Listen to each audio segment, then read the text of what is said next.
Bonjour, je m'appelle Lauriane Ratudal. Moi je travaille chez Engie depuis 2015 et aujourd'hui je suis responsable du département d'exploitation. Ça veut dire que j'ai en charge toutes les activités liées à l'exploitation du réseau de chauffage urbain. Bonjour, je m'appelle Clément Lemahon, donc je suis technicien chauffagiste sur le réseau Est Rennes. Alors le réseau de chauffage urbain de Beauchardonnay, en fait le principe c'est que là derrière vous avez une grosse chaufferie industrielle donc qui produit de l'eau chaude qu'on envoie dans des canalisations qui sont enterrées sous les voiries et qui viennent alimenter des bâtiments qui sont situés un petit peu partout dans Rennes. On travaille essentiellement sur une priorité bois avec un complément gaz qui ensuite se développe sur toute la partie est de Rennes avec en fait un fluide qui est généralement transporté à 90-100 degrés qui est ensuite distribué en fait dans les bâtiments.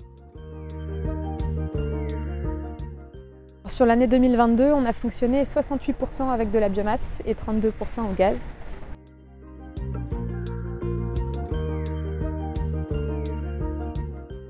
En 2022, on a consommé à peu près 10 000 tonnes de biomasse pour faire fonctionner cette chaufferie.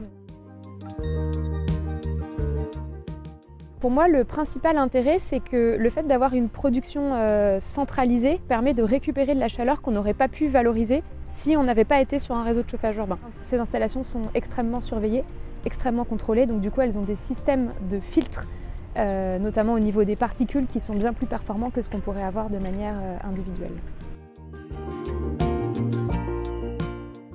Nous avons une astreinte, donc un service 24 heures sur 24. Donc, du coup, qui gère la maintenance de la chaufferie, du réseau et des sous-stations.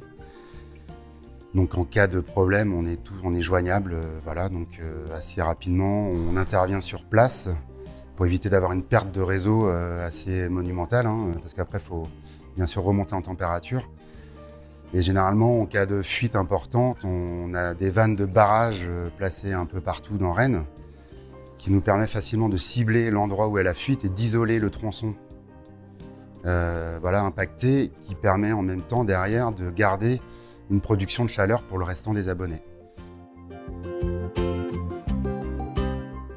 Alors on dessert toute la partie nord-est de Rennes. Ici on est situé plaine de Beau, donc on dessert toute la ZAC Beauchardonnay. Ensuite on remonte le boulevard de Vitré, on dessert le centre hospitalier Guillaume Régnier, puis les lycées Joliot-Curie et Chateaubriand. Et puis enfin, on remonte jusqu'au quartier Gros-Chêne. Et puis là, le réseau est en train de s'étendre dans le quartier Maurepas-Gailleul. Donc cet été, on ira jusqu'à la piscine des Gailleuls et la polyclinique Saint-Laurent. Alors le fait qu'on fonctionne avec plus que 50% d'énergie renouvelable sur le réseau permet aux abonnés de bénéficier d'une TVA à taux réduit, donc qui est à 5,5% au lieu de 20% sur une énergie carbonée. Donc là uniquement sur la partie est, on a à peu près une quinzaine de kilomètres de canalisation enterrée sous les voiries et on dessert 63 bâtiments à ce jour. Puis le réseau continue à s'étendre, donc quelques kilomètres de plus dans les mois qui viennent. C'est de continuer à se développer pour raccorder toujours plus de bâtiments. Donc là il nous reste encore 2 ans sur le plan de développement pour étendre le réseau. Puis le deuxième objectif, c'est de diversifier le mix énergétique qu'il y a sur le réseau. Donc ça sera lié à l'interconnexion aussi et au fait qu'on pourra utiliser la chaleur récupérée sur l'usine d'incinération de Villejean. Donc ça viendra diversifier le mix.